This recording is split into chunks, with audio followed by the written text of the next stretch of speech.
So let's go through some parts of a stream and tied together with channelization. So this is my stream.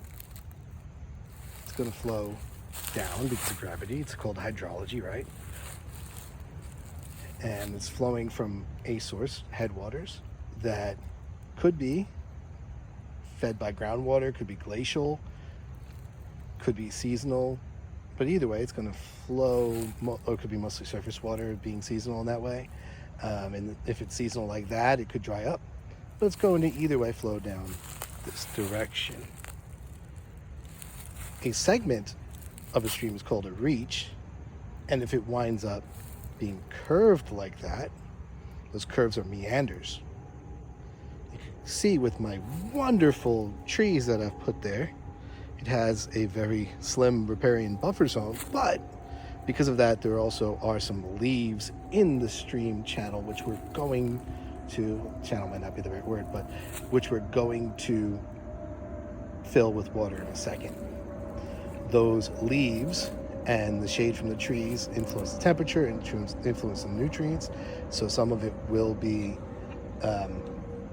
fed with more nutrients from the trees. Some of it will be in shade and have more dissolved oxygen, be a lower temperature because of that. So let's see what happens as we add some water.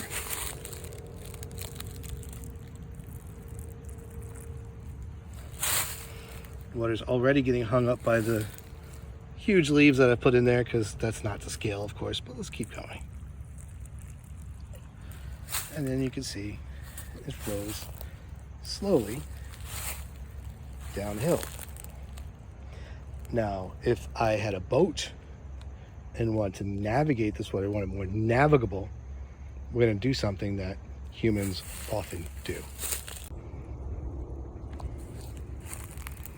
And one thing that slow water movement means is it also aids in preventing some flooding. But what we're going to do is make it more navigable. And what we do there is make it a channel. We're going to make a straight stream instead. See how straight it is now. I've actually pushed all the water into the end. If this wasn't so sandy, maybe some of it would have stayed. And because of that, when water flows down now, it should be a bit faster. We've also gotten rid of some of those leaves and some of the things that would stop the water from moving, as well as boats.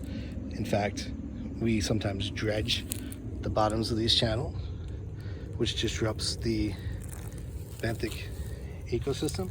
You can see it's flowing much quicker now, going down further before it stops.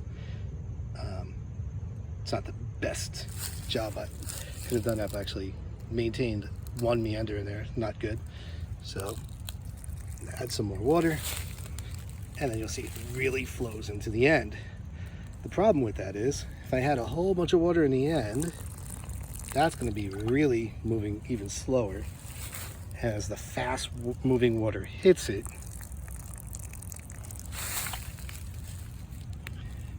creates a bit of a backlog, and you can see a little bit of flooding occurred there.